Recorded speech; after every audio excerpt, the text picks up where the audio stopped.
Boa noite a todos. Então, para aqueles que estão nos visitando, nesse momento nós vamos estudar a palavra de Deus e a cada domingo nós temos estudado uma pequena porção do Evangelho segundo João. Então, por isso convido você a abrir a sua Bíblia.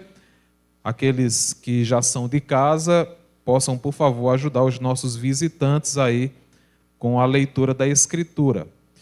Nós iremos hoje ler e estudar o capítulo 6, versos 35 até 59. João, capítulo 6, versos 35 até 59.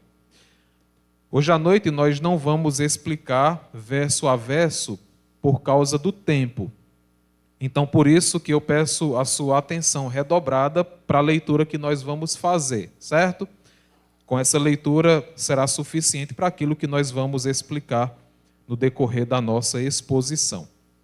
João capítulo 6, versos 35 até o verso 59.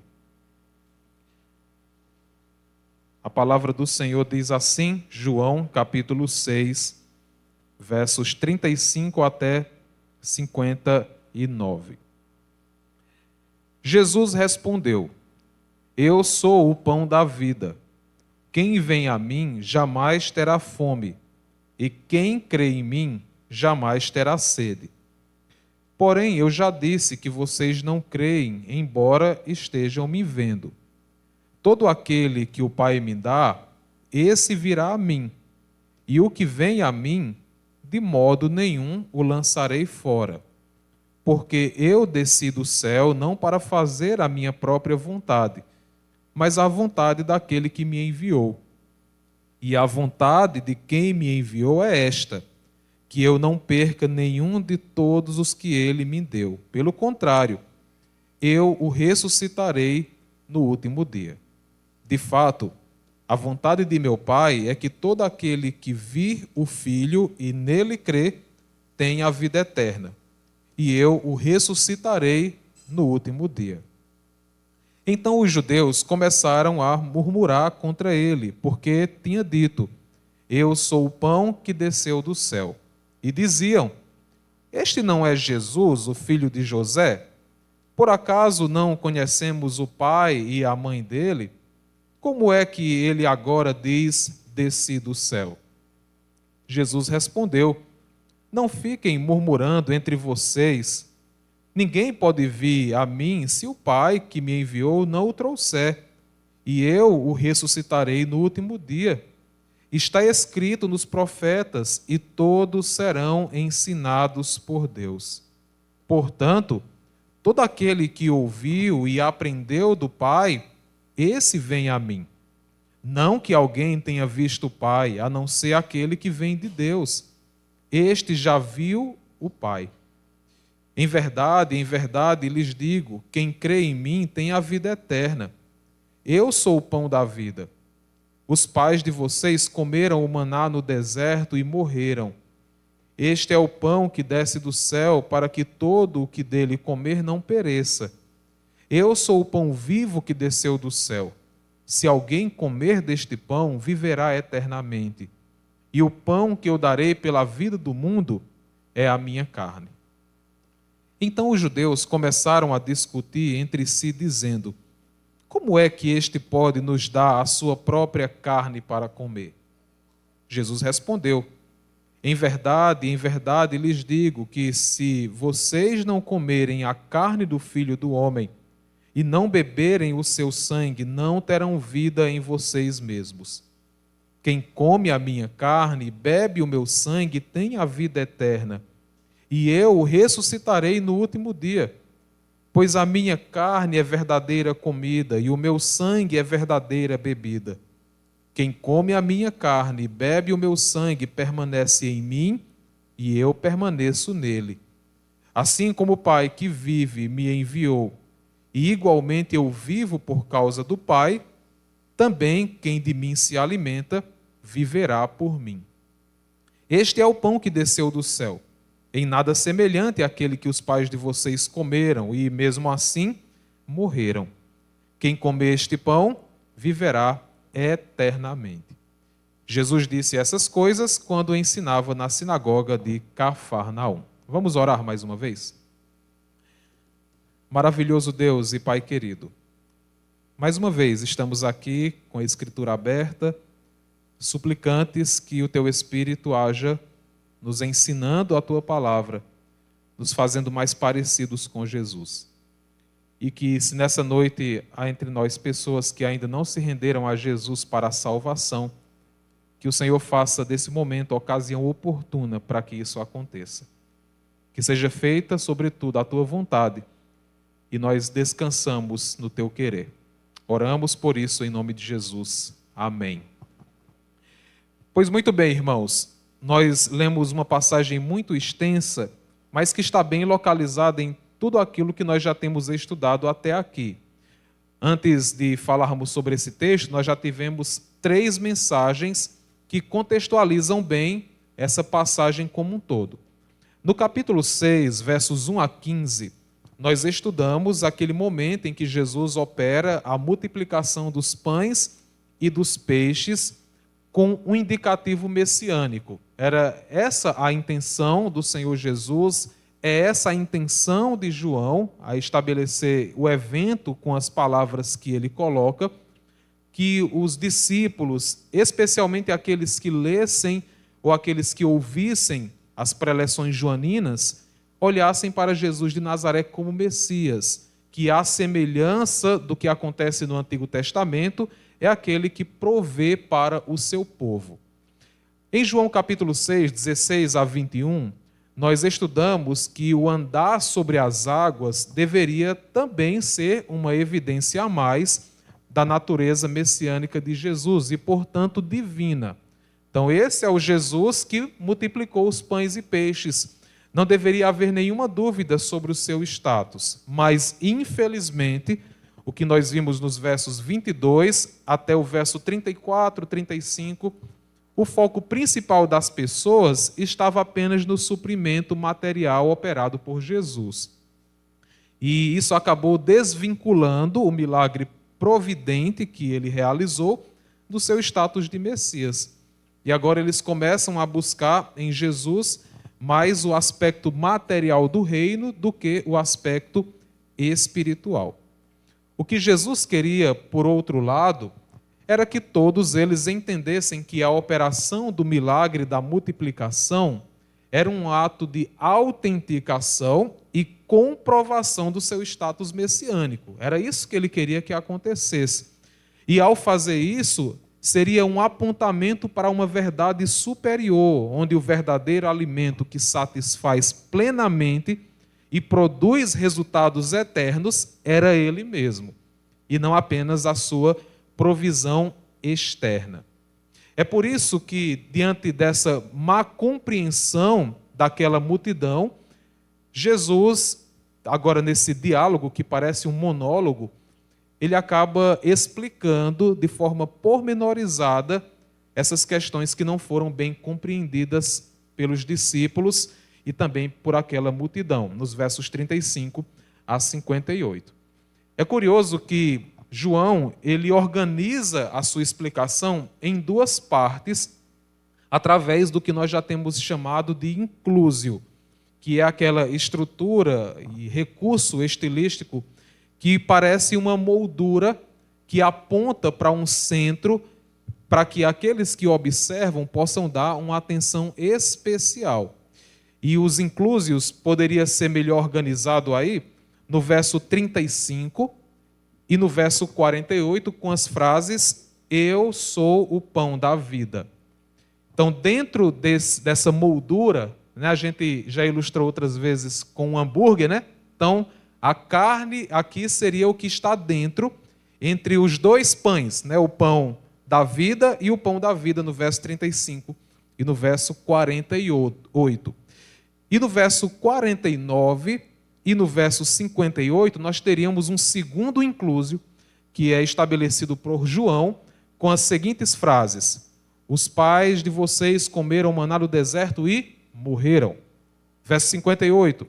"Este é o pão que desceu do céu, em nada semelhante àquele que os pais de vocês comeram, e mesmo assim morreram. Então, nos versos 35 a 48, nós temos João trazendo uma explicação sobre o que seria Jesus ser o pão da vida. E essa explicação aponta, acima de tudo, para Jesus como enviado por Deus para a provisão do seu povo. Então, basicamente, é sobre isso que esse trecho maior está nos ensinando. Os versos 49 até os 58, dentro desse quadro maior, é uma explicação sobre o comer e o beber, que aqui são análogos em sentido, o pão da vida. E o que seria, no fim das contas, o significado? Seria apropriar-se dele e da sua obra na cruz. Então nós temos esses dois momentos onde João traz uma explicação do que seria o pão da vida e como seria esse comer, né, essa apropriação do pão da vida. Nós devemos lembrar, aqui olhando de forma panorâmica para a passagem, que eles estão na sinagoga de Cafarnaum, como diz o verso 59.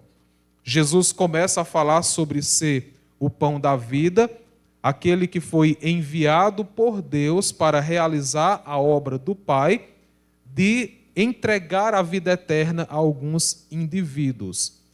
A partir do verso 41, eles começaram a murmurar diante das palavras do Senhor Jesus.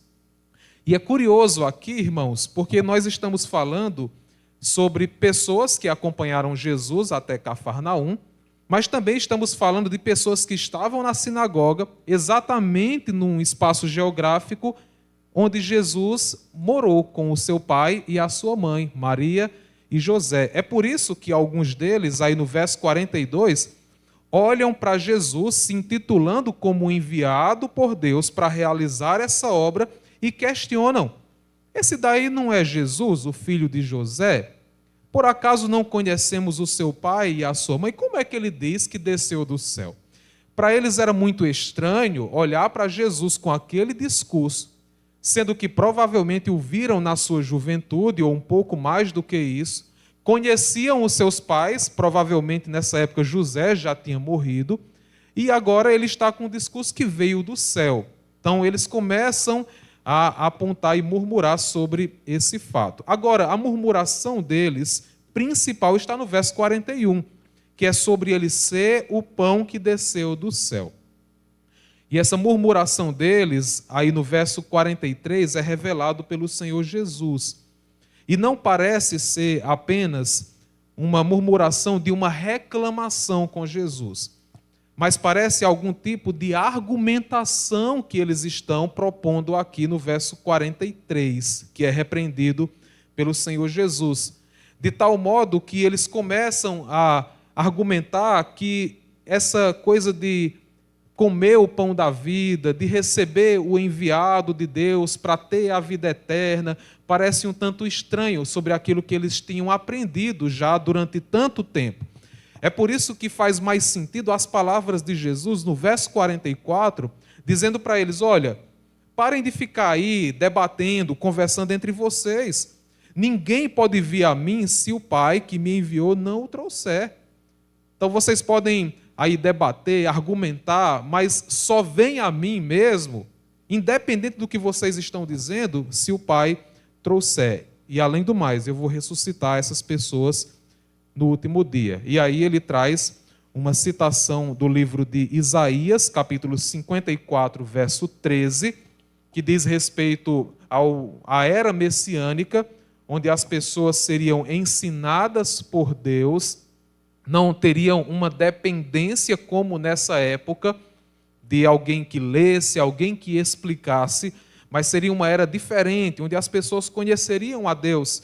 E Jesus usa essa palavra dos profetas para dizer: olha, as pessoas que escutam e entendem os ensinamentos do Pai são essas pessoas que vão vir a mim. É o resultado das pessoas que de fato entenderam, conheceram sobre Deus. Não que alguém tenha visto o Pai, e por isso o conhecimento aqui sobre Deus, a não ser aquele que vem de Deus, esse já viu o Pai. Então Jesus se coloca como mediador desse conhecimento aqui. E a partir do verso 47, novamente o Senhor Jesus traz o assunto do pão da vida e aí vincula ao maná no deserto. Esse assunto já tem sido recorrente até aqui, mas Jesus faz isso para mostrar a eles que a sua vinda, a sua pessoa, o seu status não era o mesmo do maná. Eles não deveriam esperar na pessoa de Jesus as mesmas consequências e resultados que foram intentados pelo maná no deserto, que era a provisão do Senhor Deus e que havia, como nós já temos estudado, uma promessa que no fim dos tempos seria operado um segundo maná como evidência de uma nova era. Então Jesus está dizendo, olha, eu sou diferente do que vocês esperam. Essa perspectiva é um tanto distinta daquilo que eu tenho trazido para vocês. Eu, diferente do maná, que os seus pais comeram e morreram, quem de mim se alimentar, quem de mim comer, viverá eternamente. E aí eles começam a questionar, porque o Senhor Jesus, no final do verso 51, menciona que o pão que ele daria pela vida do mundo era a sua própria carne. E aí, depois disso, eles questionam e Jesus passa a apresentar agora o que eles deveriam fazer com o pão da vida.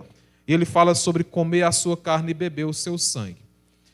Aqui nós não temos o apóstolo João tratando sobre Eucaristia, falando sobre ceia do Senhor.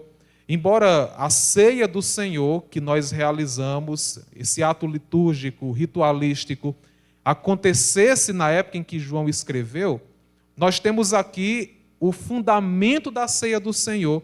Nós temos aqui tudo o que é preciso saber acerca da realização da ceia do Senhor, embora João não tenha escrito, pensando no ato de comer o pão e beber o cálice, como já era realizado na igreja cristã nessa época. O que João intenta ensinar aqui para aqueles primeiros leitores e primeiros ouvintes do seu escrito é que a carne e o sangue é um símbolo da crucificação de Jesus. Então, o sangue é primariamente um símbolo de sacrifício, antes de ser um símbolo de vida. Então, comer a carne do Senhor Jesus e beber o sangue do Senhor Jesus é se alimentar da sua morte. É por isso que é um discurso tão pesado para eles que não podiam ter contato com sangue, com pessoas mortas, que ficariam impuras, e ouvir Jesus dizendo que tem que se alimentar da sua morte, é demais para eles. Mas sobre isso nós falaremos na próxima pregação, quando veremos aí a partir do verso 60 a reação dos discípulos. No final aqui do discurso de Jesus, novamente ele traz à tona de que ele não é semelhante ao maná que os pais comeram e morreram, ele tem uma natureza diferente. E o versículo e frase que eu acredito ser como um resumo da ideia central dessa passagem é: quem de mim se alimenta, viverá por mim. Está aí no verso 57, na parte final. Então, basicamente, esse é o panorama da nossa passagem. É uma explicação mais breve daquilo que nós temos diante de nós. Agora, se nós pudéssemos organizar de forma cronológica e semântica essa passagem, eu penso que em 5 tópicos nós poderíamos explorar um pouco mais o que João deseja nos ensinar a partir do discurso do Senhor Jesus. Então vamos entender um pouco melhor o que nós temos diante de nós. Em primeiro lugar, de acordo com os versos 38 e 39, versos 44 e 57, o que nós somos ensinados a partir desse texto é que Deus, o Pai, escolheu alguns indivíduos antes da fundação do mundo e enviou Jesus para salvar esses indivíduos, guardando-os até o fim. Então, quando nós lemos os versos 38 e 39, que diz assim: porque eu desci do céu, não para fazer a minha própria vontade, mas a vontade daquele que me enviou. E a vontade daquele que me enviou é essa, que eu não perca nenhum de todos os que ele me deu. Além disso, no verso 44 é dito: ninguém pode vir a mim se o Pai que me enviou não o trouxer, e eu o ressuscitarei no último dia. E no verso 57 o texto diz: assim como o Pai que vive me enviou, igualmente eu vivo por causa do Pai, também quem de mim se alimenta viverá por mim. Então nós temos algumas passagens que falam que o Senhor Jesus foi enviado por Deus para realizar uma missão. E essa missão, que fica clara no texto, era exatamente que, pela soberania divina, e aqui nós entramos no segundo tópico, todos aqueles indivíduos que Deus confiou a Jesus em algum momento das suas vidas, iriam a ele para serem salvos. Então, antes da fundação do mundo, Deus escolheu algumas pessoas. Essas pessoas foram escolhidas por Deus e foram entregues a Jesus como um dom. Deus o Pai, então, envia o Senhor Jesus para salvar esses indivíduos que já foram entregues a Ele antes da fundação do mundo, e Jesus tinha a missão de guardar eles até o fim. E esse ato soberano de Deus fez com que Jesus, de fato, viesse à terra, como temos exposto aqui, para que, em algum momento da vida daqueles que foram escolhidos pelo Pai, fossem até Ele para a salvação. Em terceiro lugar, percebemos também que todas essas pessoas que vão até Jesus para a salvação, elas serão expostas ao Filho. No verso 36 e no verso 40, nós já trabalhamos um pouco sobre essa verdade. De modo que essas pessoas que são expostas ao Filho conheçam a Deus e sejam capazes de responder positivamente ao seu chamado. Aqui nós poderíamos mencionar a pregação do Evangelho. É uma forma de expor a essas pessoas quem é o Filho, a sua obra, a obra de Deus e a redenção intentada para eles.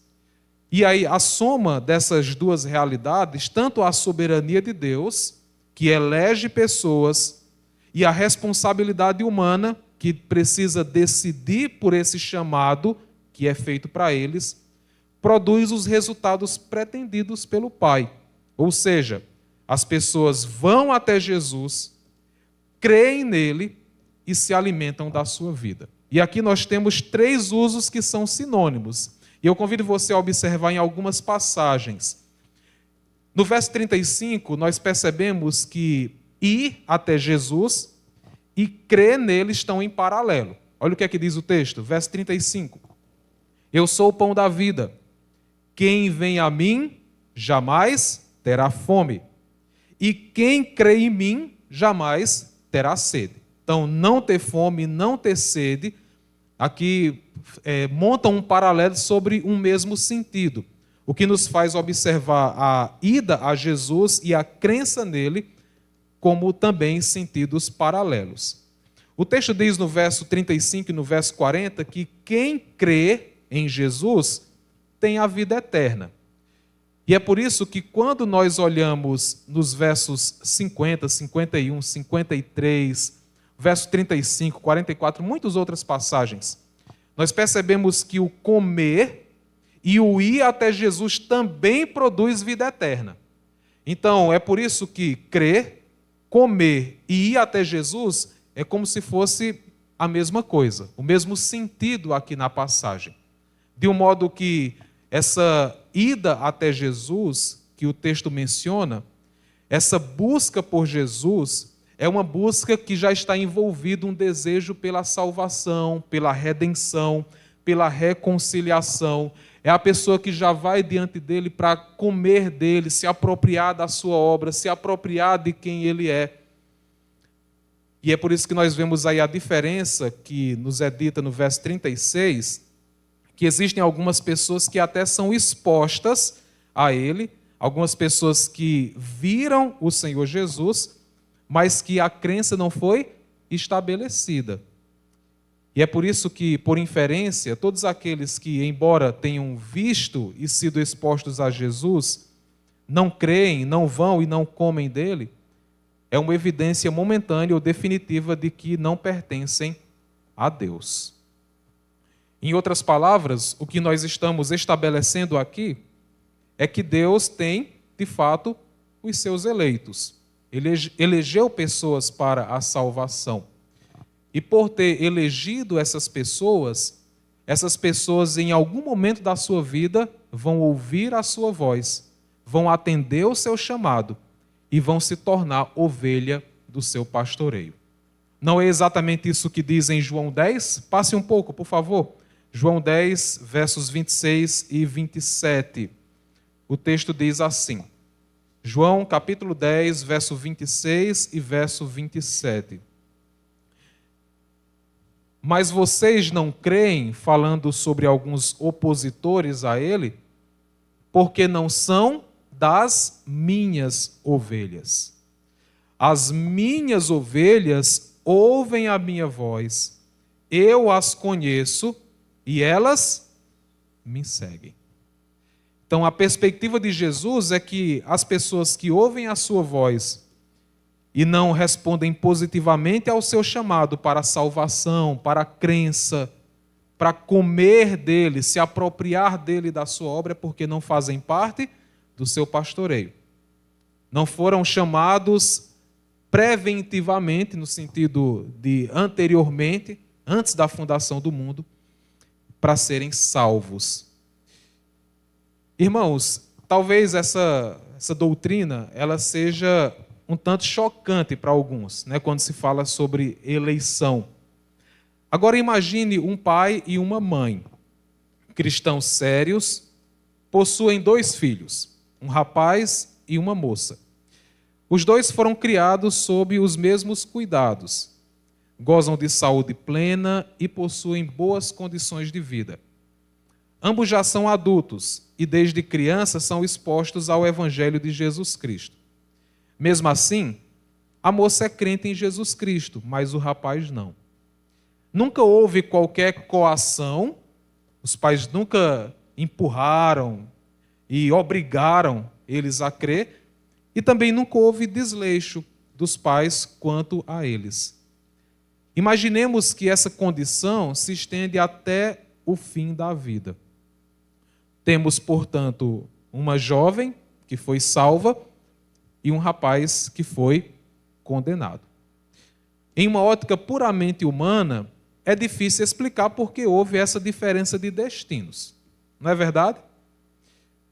Nós poderíamos dizer de forma mais objetiva que um quis e o outro não. É isso que está diante dos nossos olhos.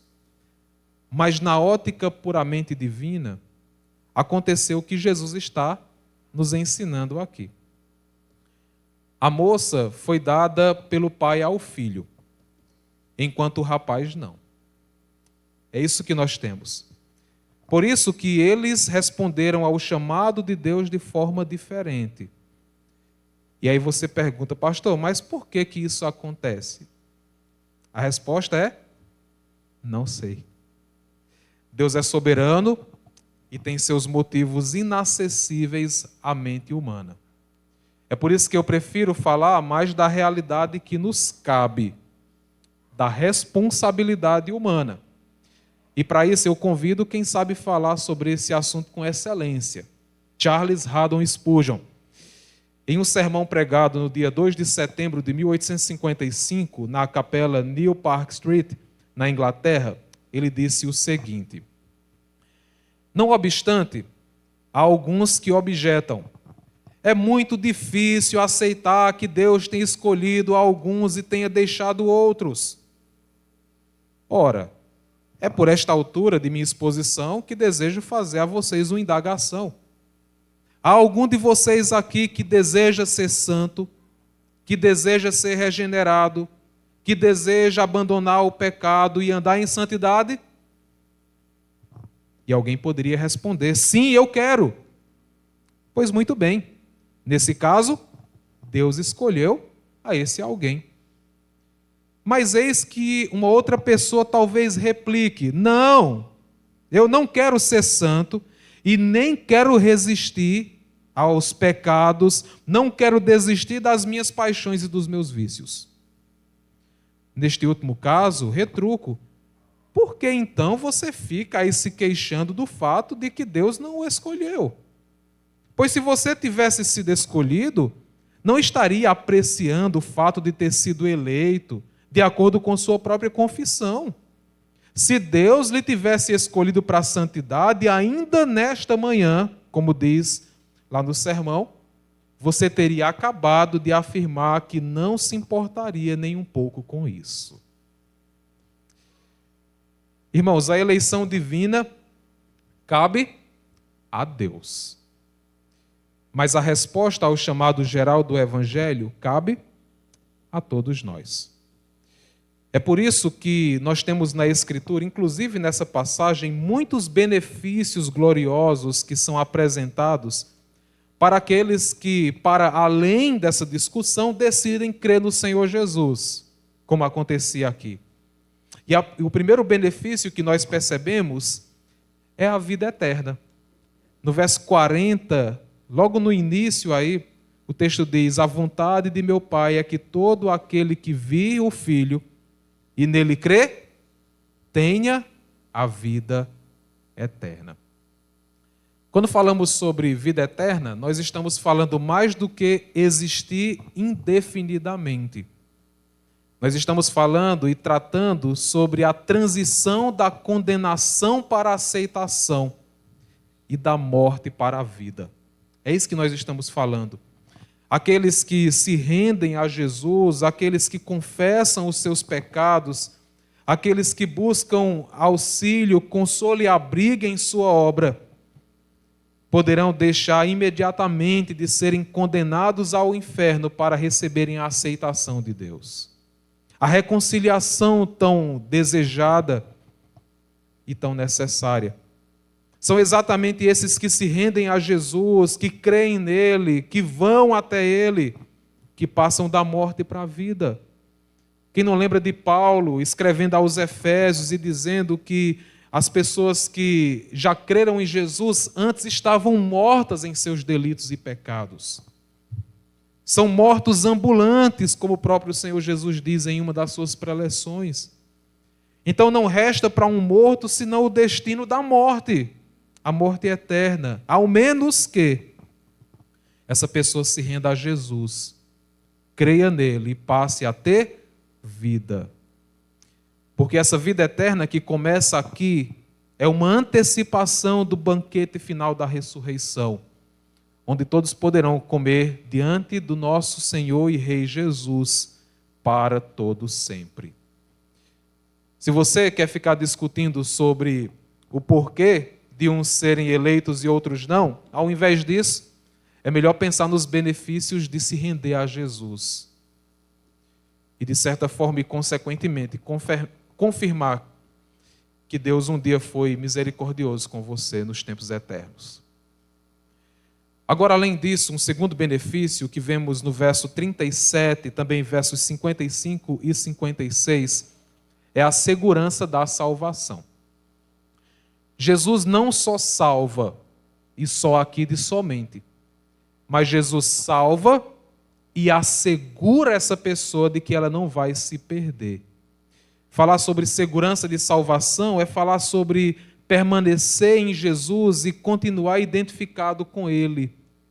É seguir como cristão e manter a fé que transforma a vida. É isso a segurança da salvação, mas é Deus quem opera isso através de Jesus. É curioso que essa interpretação ela é sugerida pelo verbo que originalmente foi usado por João aqui no discurso de Jesus. O verbo usado pode significar expulsar ou lançar fora. Aí no verso 37, nós temos o Senhor Jesus dizendo: quem vem a mim, de modo nenhum o lançarei fora. Em quase todas as suas ocorrências paralelas, pressupõe-se que o que é expulso ou lançado fora já está dentro.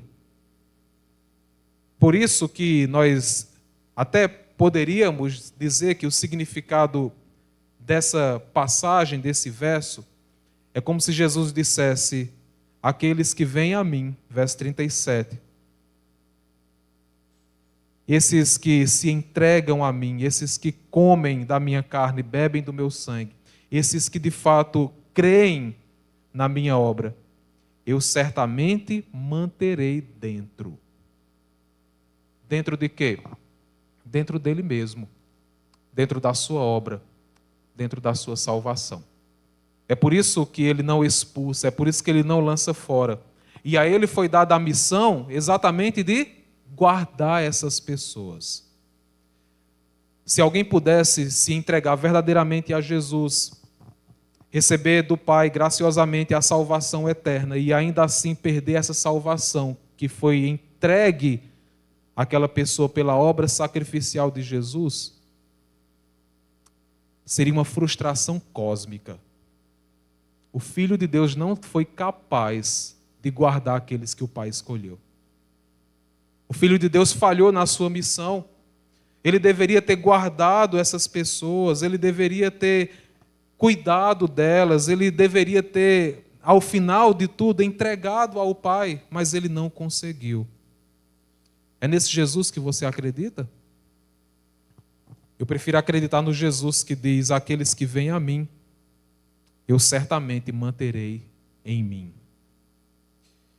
Mas além dos benefícios da vida eterna e da segurança da salvação, nós também vemos em vários momentos, versos 39, 40, 44 e 54, uma promessa de que essas pessoas serão ressuscitadas no último dia.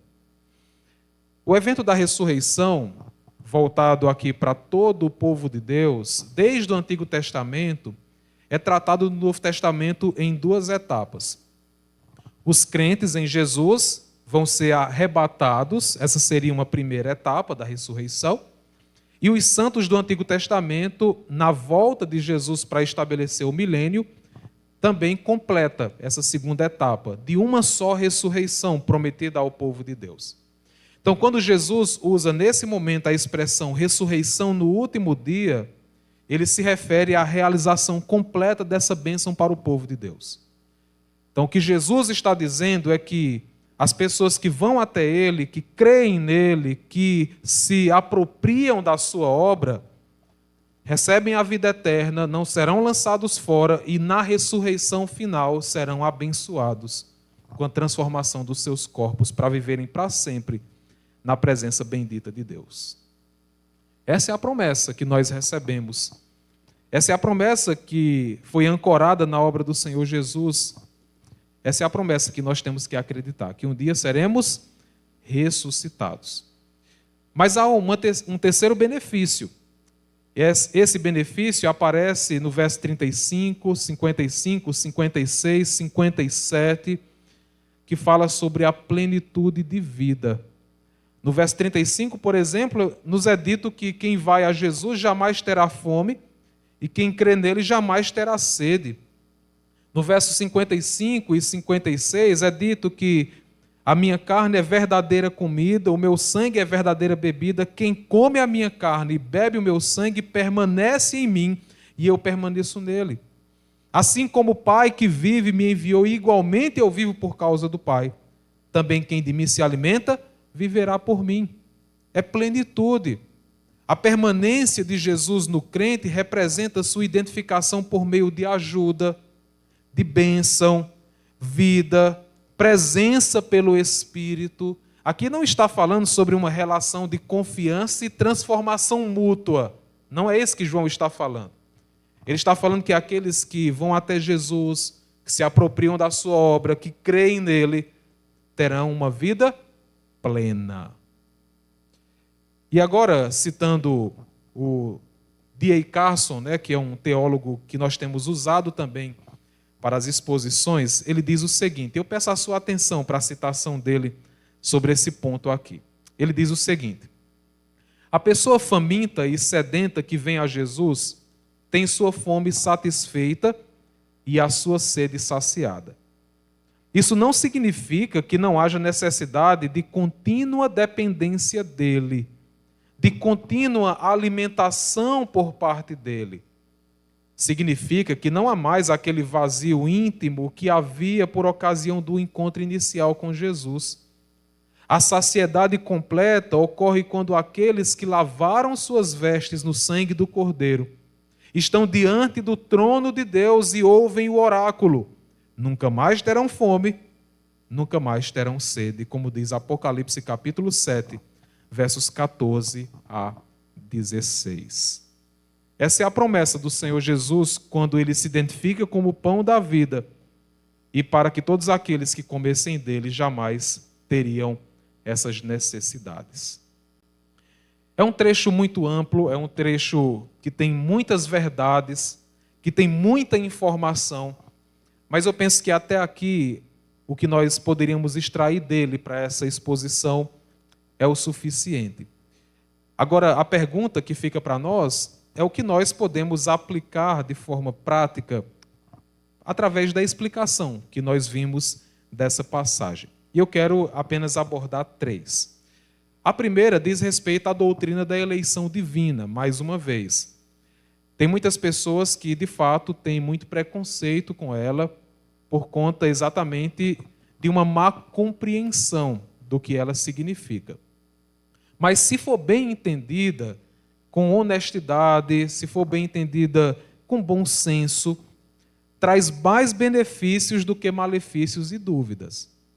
Por exemplo, quando você acredita na eleição divina, você tem o alívio de acreditar que, apesar dos pecados que existem no mundo, apesar da miséria que há nesse mundo, apesar de um coração intransigente que se demonstra a cada dia nos corações humanos, pessoas serão salvas porque é uma garantia divina.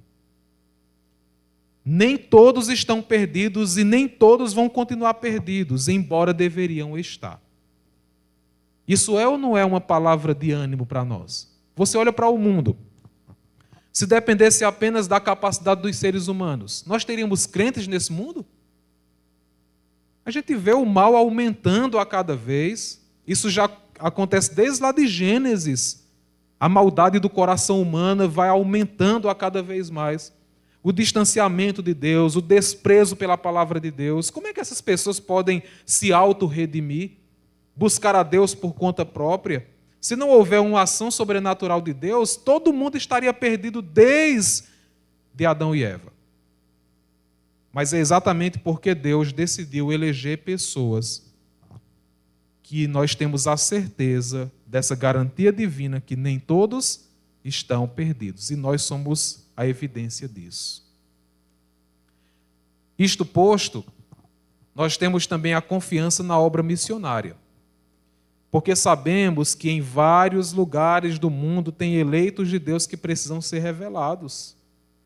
Você já passou pela experiência de pregar para alguém e aquela pessoa não se converter?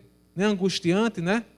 Você prega, você fala, a pessoa não toma uma decisão de seguir a Jesus, não parece dar muita atenção àquilo que você fala.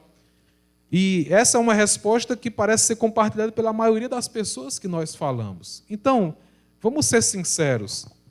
Se nós não acreditássemos que pessoas foram destinadas para a vida eterna, que pessoas vão responder apesar de todo o mal e negligência por Deus que existe no mundo, qual a paz que nós teríamos em realizar missões? Por que enviar um missionário lá para a Venezuela? Por que sustentar uma obra missionária aqui no Cariri, em outros lugares? Por que fazer um evangelismo agora no próximo sábado? As pessoas não ouvem mesmo. As pessoas não querem mesmo. Elas não estão nem aí. Mas quando nós sabemos que Deus soberanamente elegeu pessoas, embora nós não saibamos quem são os eleitos, nós temos a certeza de que vamos pregar, em algum momento esses eleitos vão se manifestar. Eles vão aparecer. Isso nos tranquiliza de que a obra de salvação não depende de nós. Somos apenas instrumentos para levar uma mensagem, mas é Deus quem vai revelar os eleitos a partir da obra que Ele confiou a nós de pregar para aquelas pessoas.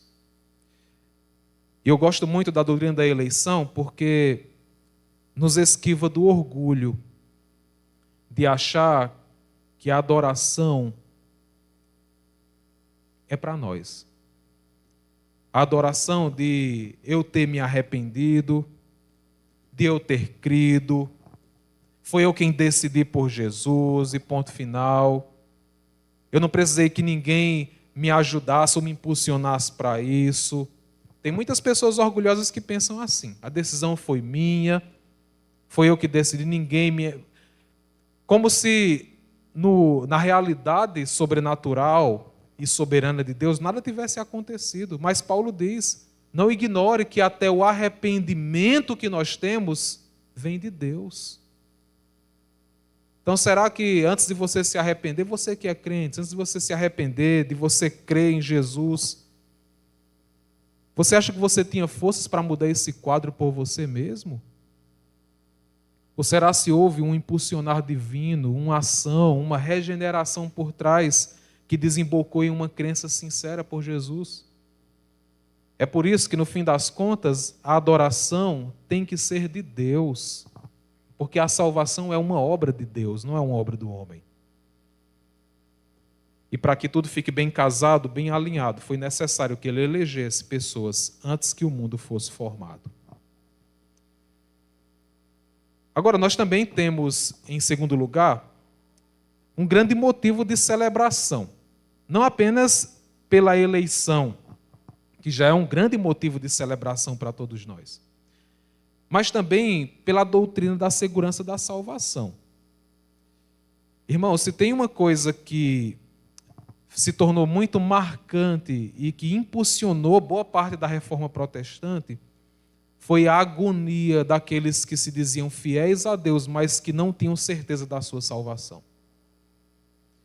Foi boa parte do impulsionado coração de Martinho Lutero. E ainda hoje, infelizmente, tem muitos crentes sinceros que não têm paz na vida, porque pensam que a qualquer momento Deus pode desprezar essas pessoas, elas podem cair da salvação e podem ir para o inferno. Mesmo sendo crentes sinceros que amam a Deus, que lutam contra o pecado. Mas o que nós temos pela Escritura é que, se nós formos salvos verdadeiramente, não é possível perder a salvação.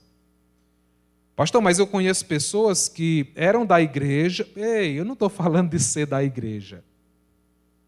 Eu estou falando de ser de Jesus.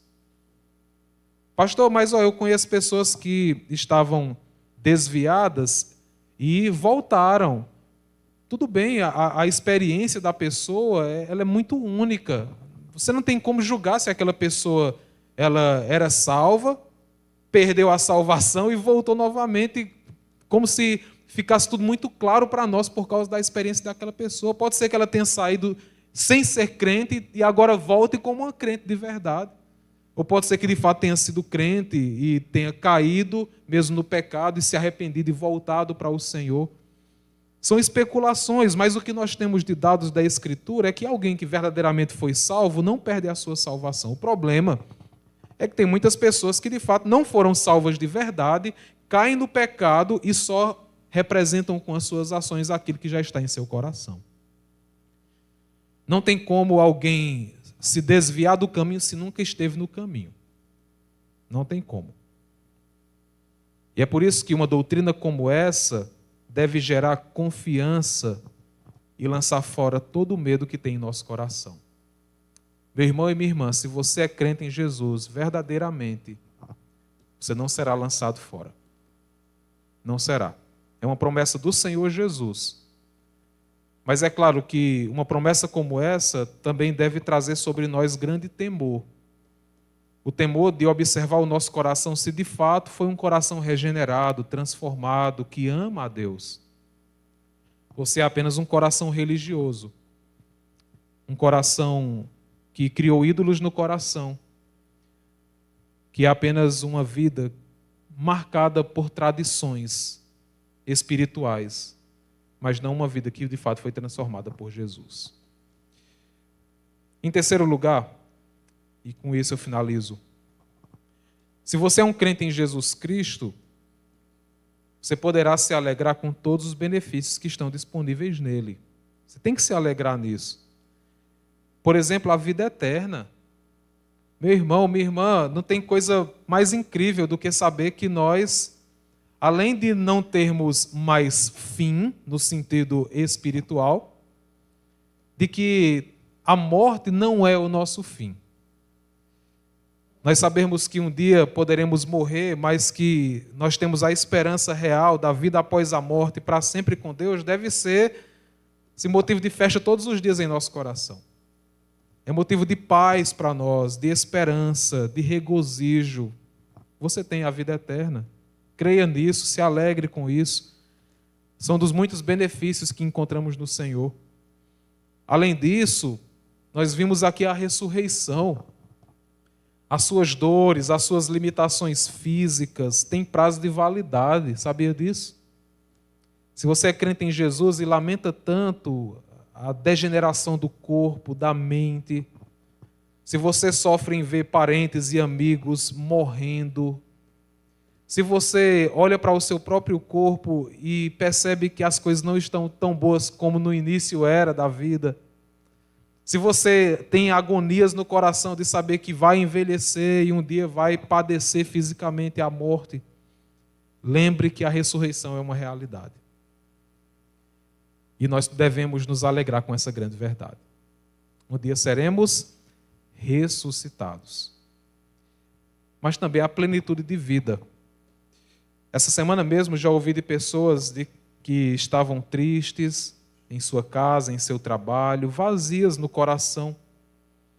Pessoas que, infelizmente, não veem muito sentido na vida, um propósito para acordar no dia seguinte.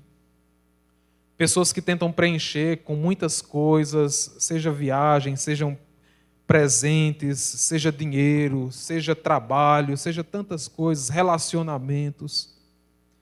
Mas parece que quanto mais coloca, mais sobra espaço. É porque no coração, e o nosso coração só foi criado para ser preenchido por um alguém, que é Deus.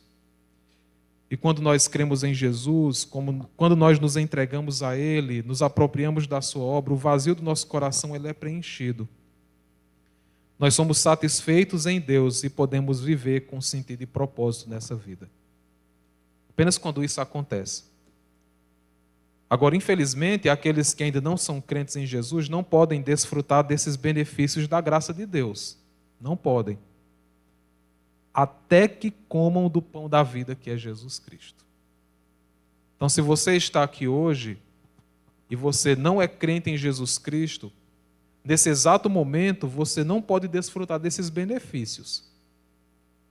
Mas se hoje mesmo você se arrepender dos seus pecados e crer em Jesus verdadeiramente, a vida eterna, a ressurreição final, a plenitude de vida, a segurança da salvação e tantos outros benefícios passarão a ser seus por causa de Jesus e da graça de Deus. Você já comeu o pão da vida? Você poderia testemunhar de uma vida plena em Cristo? Ou sua vida é sedenta do pão verdadeiro, o Senhor Jesus? Então que Deus agracie você com uma reflexão que faça com que você chegue a uma conclusão, se de fato o seu coração está preenchido ou não, e se esse preenchimento é com o pão da vida. Amém? Vamos orar. Senhor, nós queremos agradecer por esse tempo de estudo da Tua Palavra. Queremos agradecer pela elucidação que o texto bíblico nos dá sobre verdades tão necessárias para nós. Obrigado, Senhor, por todos os benefícios encontrados em Jesus. Obrigado porque a nossa relação com Jesus, a nossa relação de amor, de admiração, de prazer e satisfação, que já seriam suficientes para toda a eternidade, ainda é recheado com tantos benefícios, gloriosos benefícios.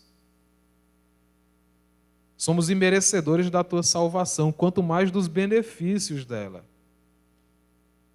Por isso que devemos estar felizes, corações regozijantes, apesar das lutas, das dificuldades, que essas verdades possam superabundar em nosso coração, por saber que a vida não termina aqui, por saber que a morte não é o fim, por saber que nós temos garantias para a realização da missão,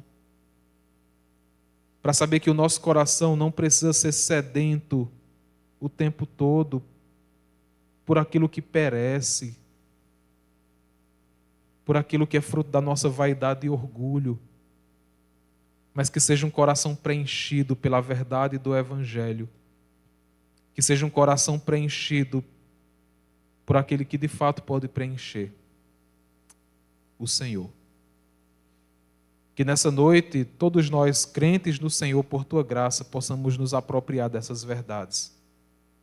E que elas possam causar transformações em nosso viver diário, o nosso serviço ao Senhor e, sobretudo, o amor que temos por Ti.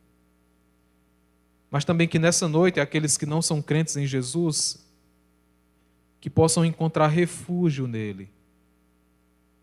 Essas pessoas não aguentam mais alimentar o coração diariamente com coisas que não preenchem o vazio eterno que há neles.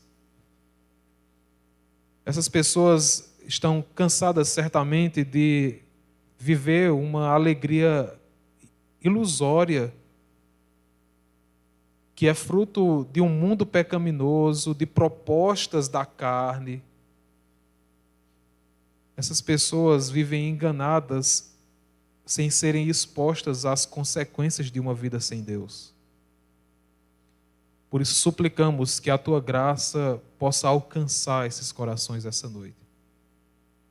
E essas pessoas possam receber a salvação eterna, porque entenderam a gravidade do seu pecado contra Deus, entenderam sobre a morte e separação eterna, mas encontraram em Jesus a única solução que elas têm para uma vida com Deus para sempre, em alegria, paz, harmonia e amor. Por isso suplicamos que o Senhor haja em nosso meio essa noite. Muito obrigado, Senhor, pelo culto que nós temos oferecido ao Senhor. Que seja um culto sincero do nosso coração. Que o Senhor seja adorado por todos nós. E que nosso povo, a nossa comunidade seja edificada pelo Teu Espírito, através da proclamação da Tua palavra. Oramos, Senhor, por tudo isso, em nome de Jesus. Amém.